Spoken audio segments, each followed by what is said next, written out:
Thank you for joining me today. Welcome to Changing the Face of Fibromyalgia. Today I'm going to be talking about one of the main things in fibromyalgia that we have to deal with on a daily basis that causes us so much havoc and makes us think we're starting to go crazy. So stay tuned.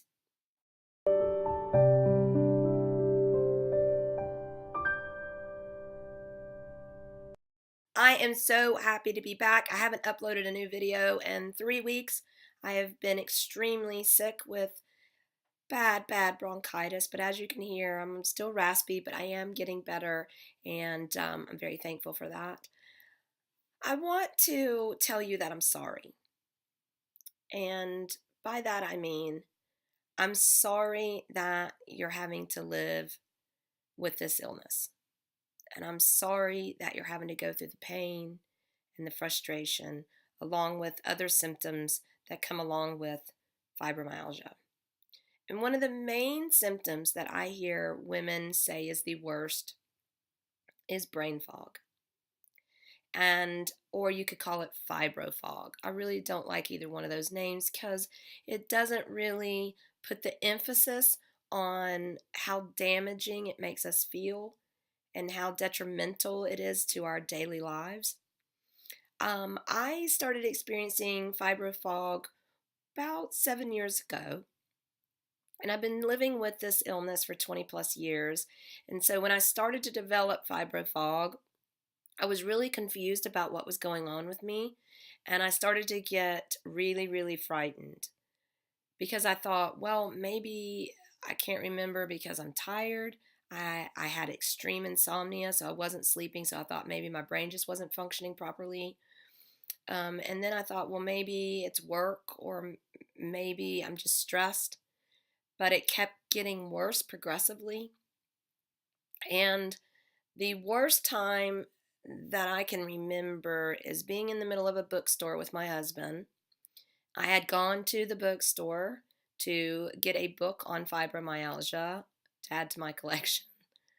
And I remember my son wanted a book to add to his collection, and I called him and I said, what's the book that you want to read? He told me the name, he told me the author, and I started looking on the shelf for the book, but then it was gone. Like, everything he told me, gone. Poof, gone. And I called him back and I said, what's the name of that book again? So he tells me again, poof, gone. So I said, just text it to me. So I looked down at my phone, looked back up at the shelf, forgot. Looked down at my phone, looked back up at the shelf, forgot. I asked my husband what was the name of the book. He tells me again. And my husband is very understanding, and he kept telling me over and over and over again. And finally I just said, I have to leave. I have to leave. I started having an anxiety attack, panic attack.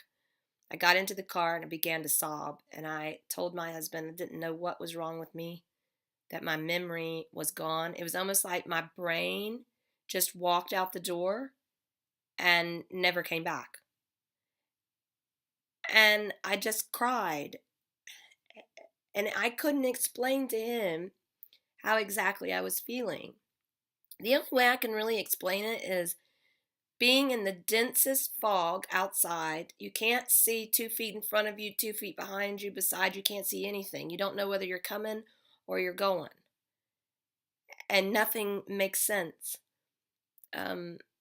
You're looking for words in your brain to say, but they don't come out properly, or you may say a different word entirely.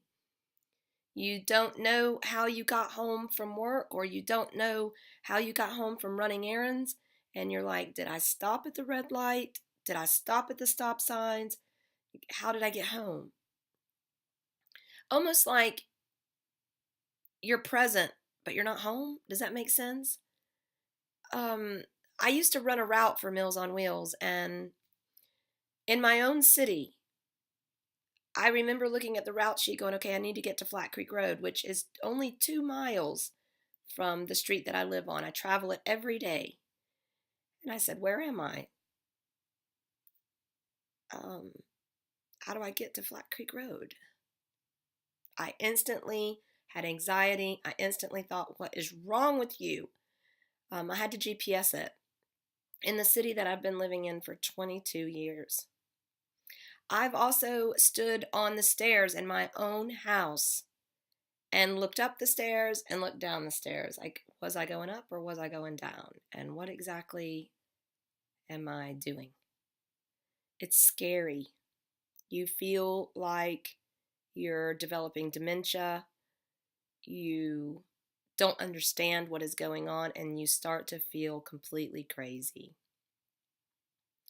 And I tell you I'm sorry because I am sorry. It is debilitating, and I don't wish this on anyone. It is miserable, and you start to learn to adapt to it by writing notes to yourself.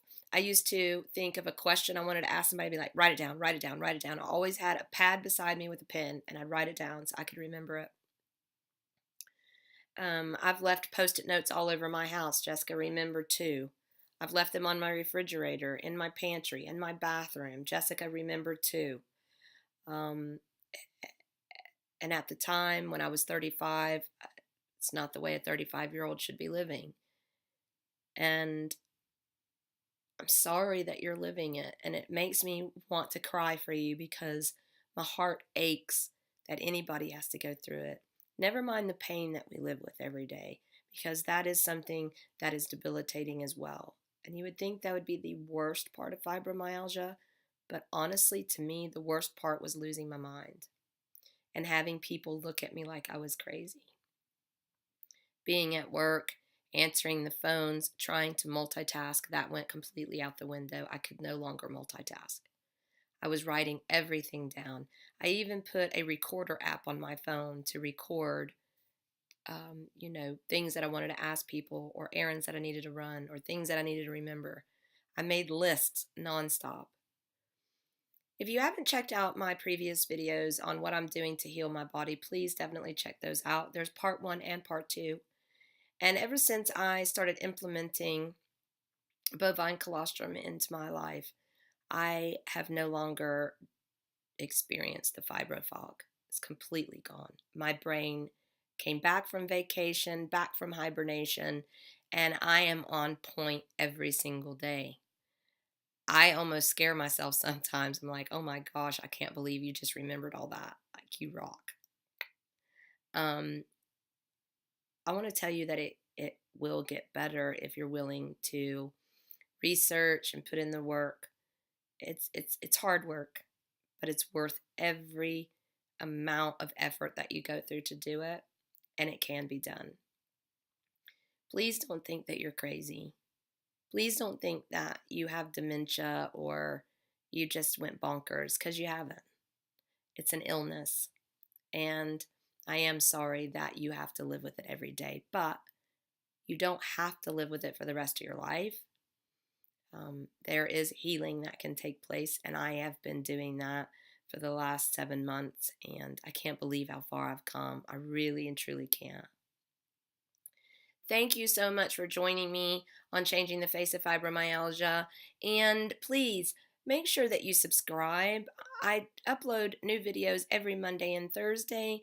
I'm sorry I haven't in the past 3 weeks. I've just been so sick, but I upload new videos every Monday and Thursday, and I am happy that you've joined me, and I can't wait to see your progress through your journey with fibromyalgia and what you're doing to feel better and what you're doing to help your pain. And if you have any questions, please comment below. I'll be glad to answer anything. I am not embarrassed to talk about not one thing. I can talk about it all. So please definitely ask away.